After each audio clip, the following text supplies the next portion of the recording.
Welcome back, brothers and sisters. I am Braden. This is Langley Outdoors Academy, and thank you for stopping by. All right, guys, for this episode of Bullet Points on this beautiful Saturday afternoon, we are going to talk about something that I'm noticing a lot more, this time coming from the Washington Post. Now, we've done our Bullet Points episodes, and the Washington Post are always of the attitude of arrogance, of condescension. There's a lot of animus towards Second Amendment rights, which is not a surprise for us because we cover this so closely. But I want to be really, really clear. What I'm about to address is not saying that, hey, gun control advocates are changing into gun rights advocates. What I'm saying is the tenor and the tone has changed in their arguments against the Second Amendment. There's something here that I want to show you guys. I've done a few of these videos this week. They're not changing what their thought process are because that's their ethos, that's their ethics. However, there's a different tone in here that I want to show you, and I want to hear from you guys in the comments field below. This is really important because they are changing. I look forward to hearing what you guys think. Read the link description down there. Let's dive into it. This is an opinion piece. Let's hit it. California imitates the wrong Texas law when it comes to gun control. Okay. Now, I had my first thoughts when I was reading this, and just to give you an idea, this is not a right-wing source. Dan Moraine, former editorial page editor for the Sacramento Bee, is the author of Kamala's Way in American Life. So this is a left-leaning individual. Even before Sunday's shooting that left 6 people dead in downtown Sacramento, Democratic legislators in California had visions of passing yet more laws to control guns, though not one that might actually help prevent such shootings.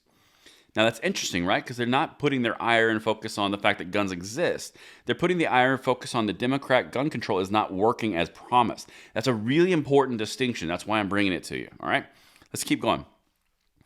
In 2022, the most eye-catching, though flawed, measure is one pushed by Governor Gavin Newsom. Always on the lookout for shiny new issues, the Democrat is seeking to limit illegal guns in California by applying the concept championed by Texas Governor Greg Abbott to effectively ban abortions. Now, we've talked about that. That's not the point.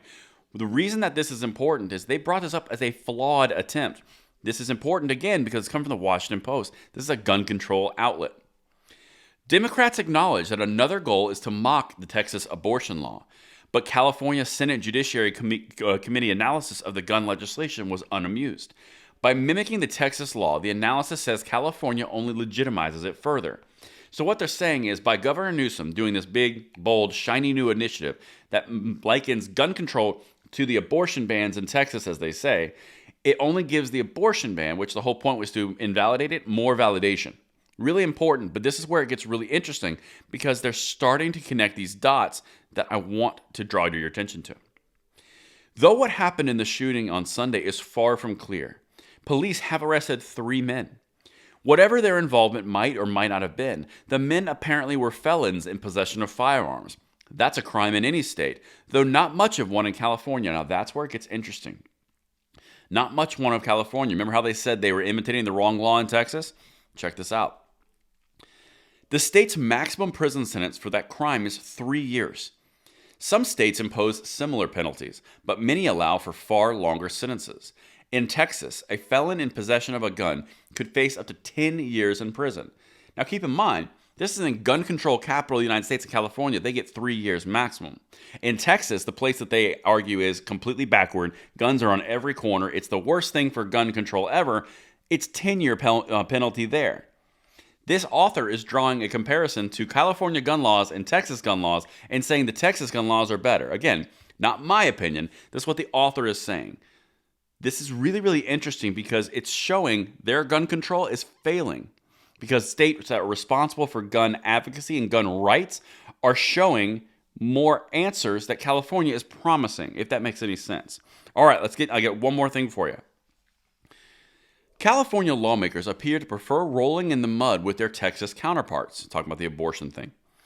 One day, maybe this state's leadership will see the wisdom of longer sentences for felons who ignore the law by carrying guns and endangering the rest of us.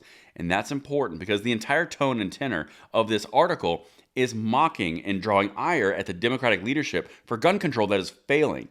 All the while, the state that they make fun of, Texas, in their opinion, is doing a better job at controlling guns and felons with guns than California is, the number 1 most populated state for gun control laws with over 100, I think 108 plus on the books. This is really interesting, and the reason I'm bringing it to you is not because we are either gun control or gun advocates. We're obviously gun advocates. But for Democrats and for controllers in the Washington Post to come out against Californians, this is not the first article like this, by the way, we've covered this week. Something is happening. They're not going to convert to gun rights activists, but they are showing frustration and directing ire at Democrats and gun controllers because it's showing it's not working. Let me know what you guys think in the comments below, and I will see you tonight at the 9 p.m. segment. I'm Braden. See you later.